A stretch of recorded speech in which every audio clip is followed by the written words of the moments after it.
নমস্কার, সবাই কেমন আছেন? আশা করি সবাই অনেক ভালো আছেন।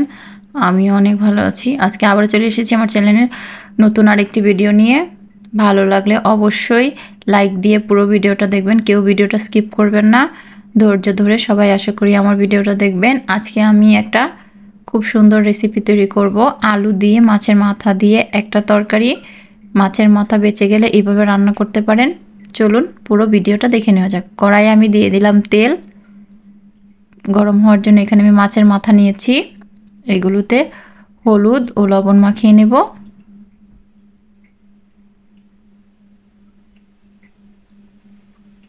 মাখানো হয়ে গেলে এগুলো ভাজার জন্য দিয়ে দেব।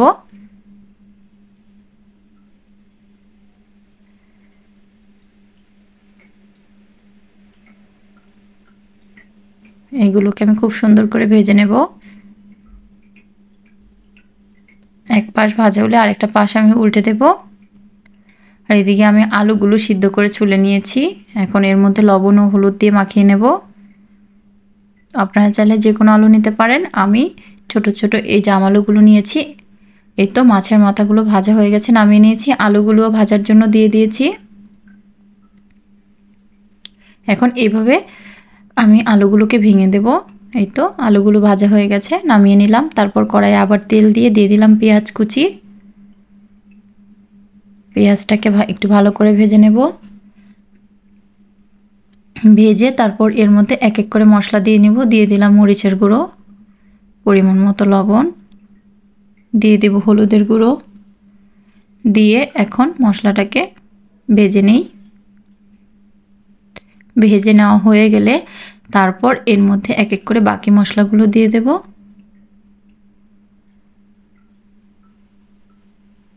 এখন দিয়ে দেব এর মধ্যে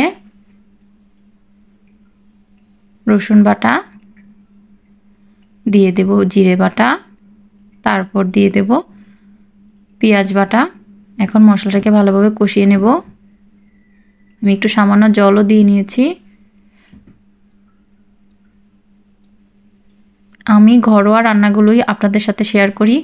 আশা করি ভালো লাগলে অবশ্যই আমার পুরো ভিডিওটা দেখে লাইক করে দেবেন। এখন মশলাটা কষানো হয়ে গেলে এর মধ্যে ভেজে রাখা আলুগুলো দিয়ে দিচ্ছি। আলুগুলো দেওয়া হয়ে গেলে তারপর এর মধ্যে আমি ভেজে রাখা মাছের মাথাগুলোও দিয়ে দেব।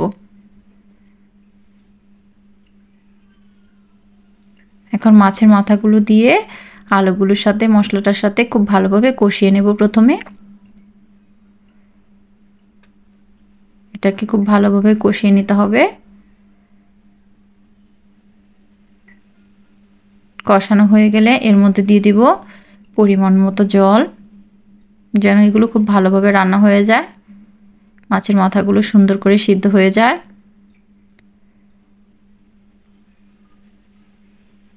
এই তো এখন এটাকে গ্যাসের আঁচটাকে মিডিয়াম রেখে রান্না করে নিতে হবে।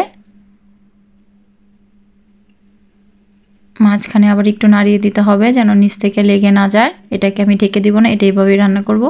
এই তো আমার রান্নাটা প্রায় রেডি। এটাকে এখন নামিয়ে নেওয়ার পালা। এটাকে এখন গরম গরম নামিয়ে গরম গরম ভাতের সাথে পরিবেশন করে নেব। কেমন লাগলো আমার রেসিপিটা অবশ্যই কমেন্ট করে জানাবেন। ভিডিওটাকে শেয়ার করে দেবেন। আর চ্যানেলটাকে তো সাবস্ক্রাইব করতে ভুলবেন না। আর বেশি বেশি লাইক অনুরোধ আপনাদের কাছে রয়ে গেল আমার ভিডিওটাতে করবেন। আজকের মতো এ পর্যন্তই। আগামীকাল দেখা হবে নতুন কোনো ভিডিও নিয়ে। Tata, bye bye.